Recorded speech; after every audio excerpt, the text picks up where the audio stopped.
23 de marzo de 1968, Ciudad de México. El camión militar se detuvo frente a las puertas de acero del campo militar número 1. El polvo de Tlatelolco aún manchaba los uniformes de las soldadas que descendieron en fila india. 47 mujeres jóvenes, la mayoría estudiantes, algunas enfermeras, profesoras. Todas detenidas durante las protestas que habían sacudido la capital mexicana días antes. Sus rostros mostraban una mezcla de desafío y terror contenido bajo el sol implacable de la tarde. Antes de continuar con esta historia extraordinaria, dale like y suscríbete para más historias olvidadas de América Latina. Comenta desde dónde nos estás viendo. Ciudad de México, Buenos Aires, Madrid, desde cualquier lugar. Estos momentos perdidos merecen ser recordados. Ahora, regresemos a esa tarde sofocante de marzo. María Elena Rodríguez, 22 años, apretaba contra su pecho un libro de filosofía que había logrado esconder bajo su suéter. Había sido arrestada en la Universidad Nacional mientras participaba en una asamblea estudiantil pacífica. Activista del movimiento estudiantil, comunicadora de las demandas de democratización y justicia social. Ahora enfrentaba algo que sus profesores le habían advertido en susurros: la represión, el encierro, la vida a merced de un gobierno que había demostrado no tener piedad con los disidentes. Las puertas metálicas se abrieron con un chirrido que hizo estremecer a varias mujeres. Soldados esperaban en formación, sus expresiones ocultas tras lentes oscuros y disciplina militar. María Elena había escuchado las historias durante las horas de detención en la delegación. Relatos de tortura y desapariciones, de humillaciones y violencia sistemática. Se preguntó si sobreviviría lo suficiente para volver a ver a su familia. Y en ese momento, mientras bajaba del camión y veía los barracones grises y las alambradas que rodeaban el complejo, se dio cuenta de que todo lo que creía saber sobre su propio país estaba a punto de ser puesto a prueba. El movimiento estudiantil de 1968 había comenzado como una serie de protestas pacíficas exigiendo mayor libertad política y el fin de la represión gubernamental. Para marzo de ese año, aproximadamente 250,000 estudiantes participaban activamente en manifestaciones a lo largo de la Ciudad de México. Jóvenes de la UNAM, del Politécnico, de escuelas normales, exigían diálogo, democratización, respeto a la autonomía universitaria. Entre ellos, miles de mujeres habían asumido roles de liderazgo. Organizadoras como María Elena, enfermeras que atendían heridos en las protestas, maestras que habían abandonado sus aulas para unirse al movimiento. Vestían uniformes escolares o batas blancas, llevaban pancartas y megáfonos. No eran soldados en el sentido tradicional, pero se habían convertido en la primera línea de una batalla por los derechos civiles. Cuando el gobierno del presidente Gustavo Díaz Ordaz ordenó la represión masiva en marzo de 1968, meses antes de la masacre de Tlatelolco en octubre, cientos de estas mujeres se encontraron atrapadas sin rutas de escape. A diferencia de sus compañeros masculinos que habían sido adoctrinados con narrativas de resistencia heroica, estas mujeres enfrentaban la captura sin ningún marco cultural para comprenderla. La propaganda gubernamental les había dicho que los disidentes eran comunistas peligrosos, agitadores extranjeros, que quienes desafiaban al gobierno merecían castigo ejemplar, que el orden y la estabilidad justificaban cualquier medio. Sin embargo, ahí estaban, en un campo militar viendo soldados que no les gritaban ni las golpeaban, que en cambio esperaban a distancia, profesionales, casi respetuosos. La disonancia cognitiva era abrumadora. Capitán Roberto Sandoval comandaba la sección del campo militar número 1, que albergaría temporalmente a las detenidas. Veterano de la campaña contra guerrillas rurales, había visto violencia y represión, pero la llegada de estudiantes y profesoras representaba un desafío sin precedentes. Las órdenes eran claras: mantenerlas aisladas, interrogarlas, pero no crear mártires que alimentaran más protestas. México había firmado convenciones internacionales sobre derechos humanos, aunque en la práctica la tortura y los abusos eran herramientas comunes de control político.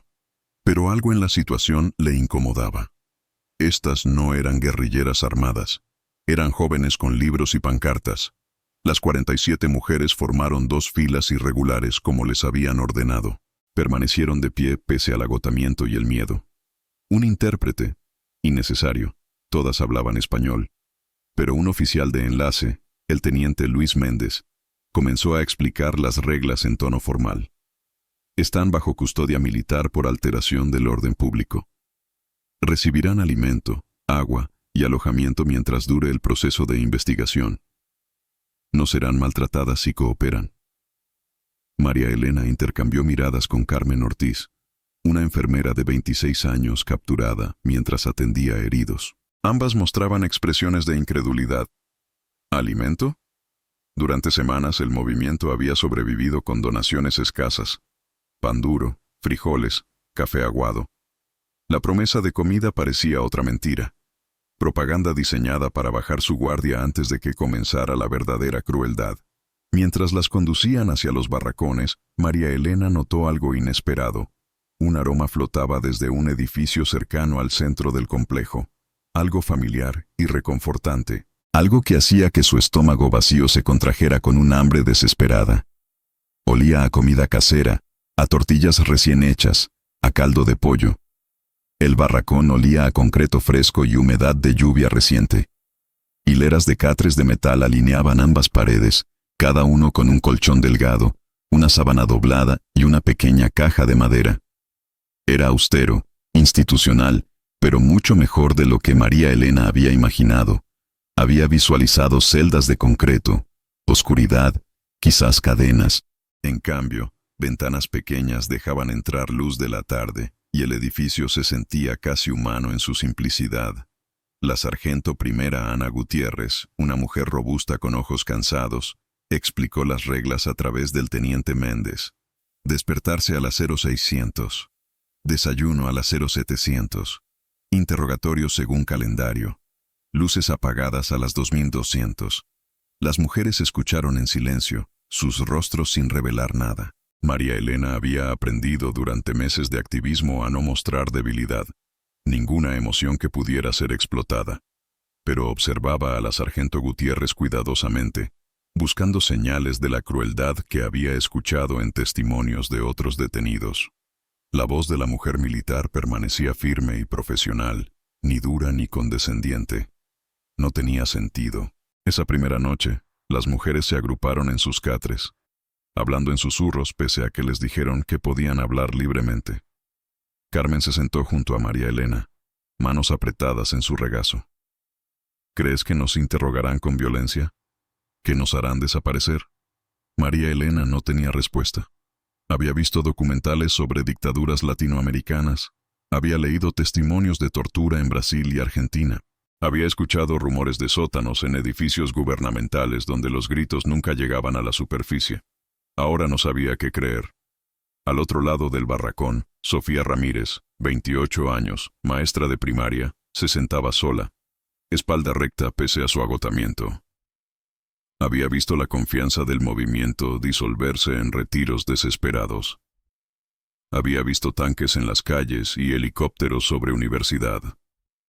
Ahora se preguntaba qué quedaba de México, si algo permanecía del país que había amado. En la oscuridad, alguien lloró quedamente, tratando de ahogar el sonido en su almohada. Nadie ofreció consuelo. Eran extrañas unidas solo por su captura y su incertidumbre compartida sobre qué traería el mañana. La primera semana pasó en un borrón de rutina rígida y silencio cauteloso. Las mujeres seguían órdenes con precisión mecánica, sus rostros sin traicionar nada mientras aprendían los ritmos de la vida militar. Comían rápido y en silencio, siempre conscientes de los soldados observándolas. Pero la comida era más de lo que habían visto en meses. Tortillas calientes, frijoles refritos, huevos revueltos, carne guisada que venía en porciones que parecían casi generosas. Para marzo de 1968, México vivía tensiones económicas crecientes. El presupuesto nacional se había estirado para financiar los Juegos Olímpicos de octubre. La inflación había elevado precios de alimentos básicos. Muchas familias de clase trabajadora sobrevivían con dietas reducidas. Pero el ejército comía bien. Los soldados en instalaciones nacionales recibían raciones de aproximadamente 2.500 calorías diarias, y las detenidas Por órdenes que nadie cuestionaba, recibían las mismas raciones.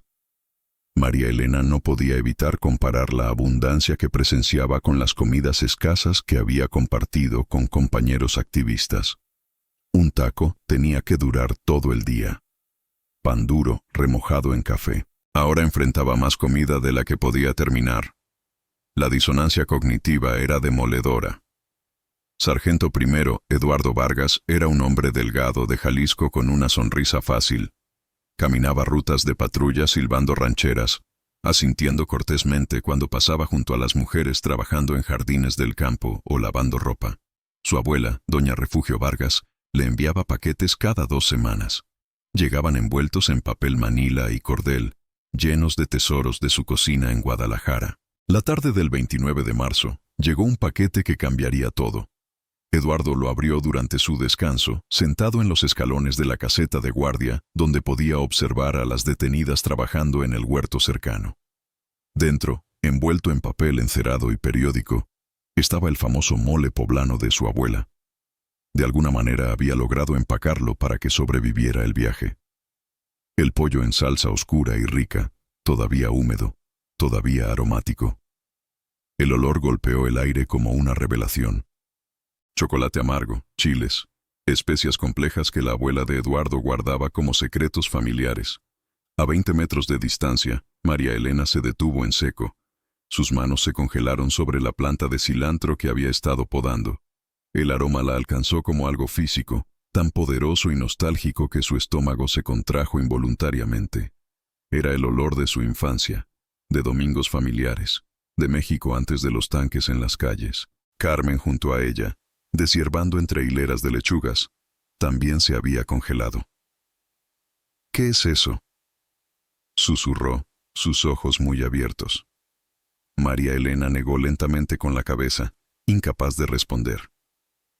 A su alrededor, otras mujeres habían dejado de trabajar, su atención atraída irresistiblemente hacia donde el sargento Vargas comía el regalo de su abuela. Él las notó mirando y se sintió repentinamente incómodo. Estas mujeres habían sido maltratadas por el sistema, privadas de libertad y dignidad. Ahora lo miraban con expresiones que trascendían el lenguaje y la política. Por un largo momento, nadie se movió. Entonces Eduardo Vargas hizo algo que resonaría por el resto de sus vidas. Se levantó, caminó hacia la cerca del huerto y extendió un trozo de pollo en mole hacia la prisionera más cercana. Guadalupe Lupita Torres estaba más cerca de la cerca. A 24 años, había sido técnica de radio en Radio UNAM, orgullosa de sus habilidades y su servicio al movimiento estudiantil.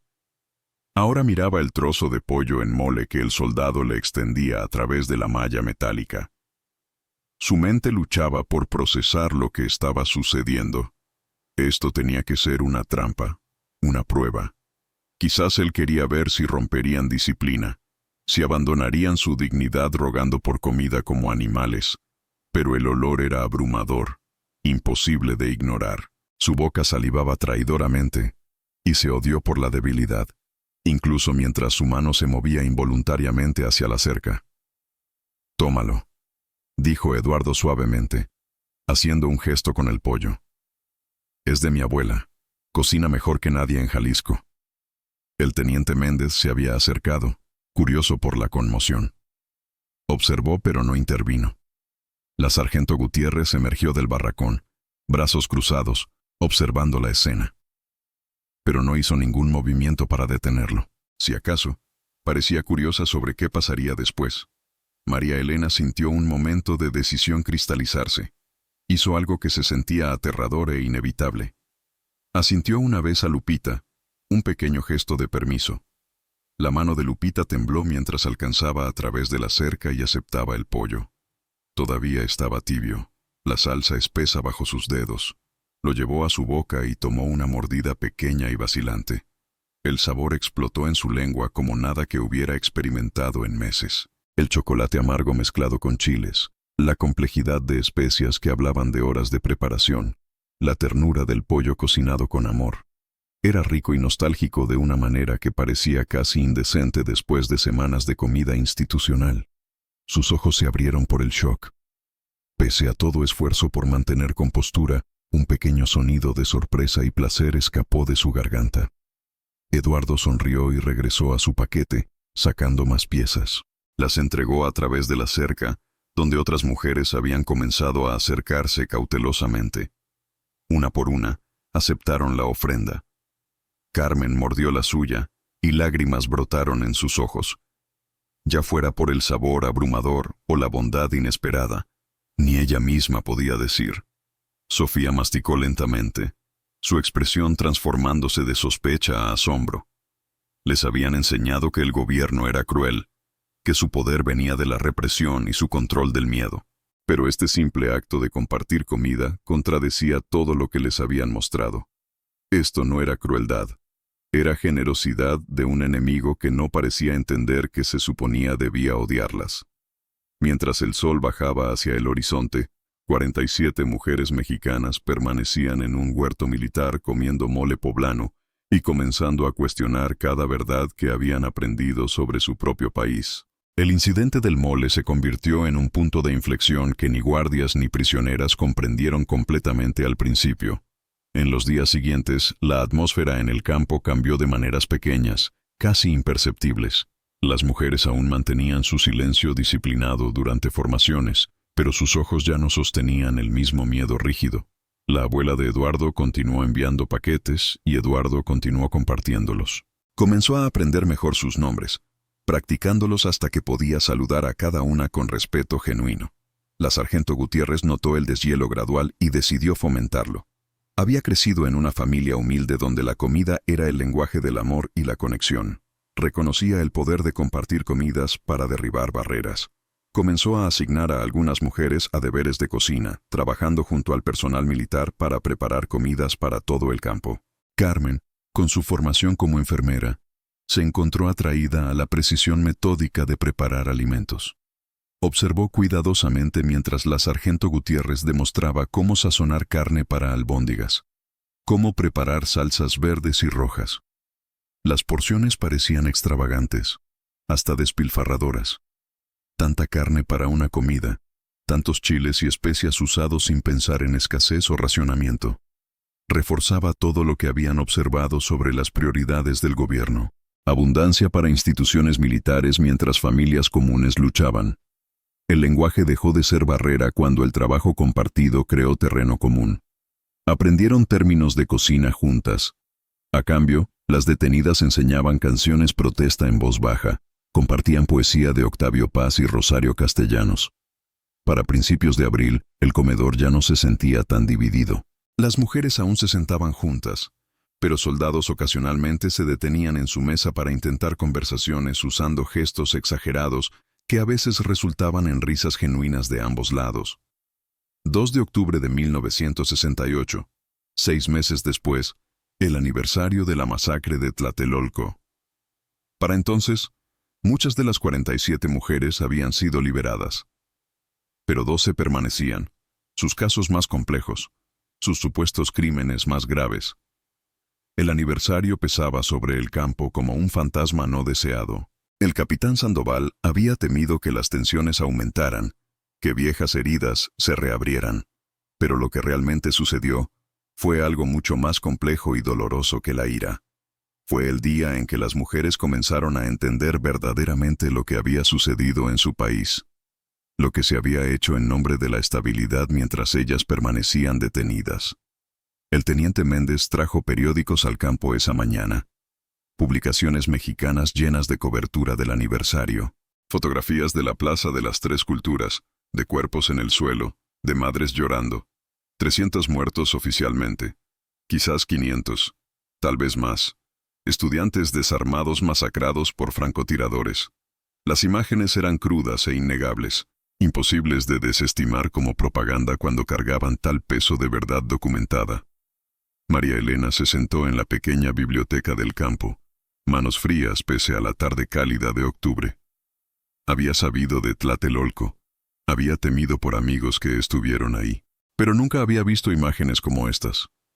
Rostros de los muertos, historias de jóvenes que solo pedían democracia. La humanidad de todo golpeaba su corazón.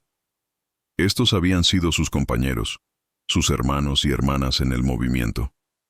Pero otros artículos la destrozaron más profundamente. Reportes sobre represión continua, sobre desaparecidos, sobre familias aún buscando a sus hijos. El alcance de la violencia del Estado era abrumador. Quería creer que era exagerado, pero la evidencia era demoledora. Carmen la encontró una hora después, lágrimas deslizándose por las mejillas de María Elena. Pronto Carmen lloraba también. Una por una, las otras mujeres entraron, leyendo en silencio pesado mientras su comprensión de lo sucedido colapsaba bajo la verdad. Sofía presionó su cabeza entre sus manos, orgullo disolviéndose en vergüenza. ¿Cómo no habían visto? ¿Cómo no habían entendido hasta qué punto podía llegar la represión? En las semanas que siguieron, flotaron en un desierto moral. La redención comenzó silenciosamente en la cocina del campo donde la sargento Gutiérrez expandió los deberes, dando a las mujeres propósito, más allá de esperar interrogatorios. La comida se convirtió en un lenguaje de reconstrucción. Recetas intercambiadas, risas compartidas, guardias y detenidas lentamente, convirtiéndose en individuos más que enemigos. 15 de noviembre de 1968. El capitán Sandoval anunció preparativos para su liberación. Los Juegos Olímpicos habían terminado. La atención internacional se había desvanecido. Ya no eran útiles como rehenes políticos.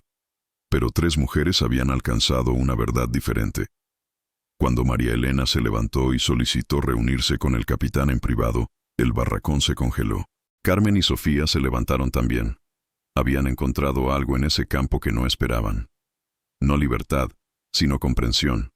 Habían visto que incluso dentro de un sistema cruel, había individuos capaces de bondad. Que México era más complejo que sus consignas, más matizado que su activismo había reconocido. No querían olvidar el movimiento, pero querían construir algo nuevo. Solicitaron unirse a programas educativos del gobierno, trabajar desde dentro del sistema que habían combatido, reforma en lugar de revolución. La solicitud fue denegada. Fueron liberadas como las demás. Años después, María Elena Rodríguez dirigía un pequeño centro comunitario en la colonia Doctores. Enseñaba derechos civiles a jóvenes. Cocinaba comidas colectivas que olían a mole y esperanza. En las paredes colgaban fotografías de Tlatelolco, para nunca olvidar, pero también recetas escritas a mano por la sargento Gutiérrez.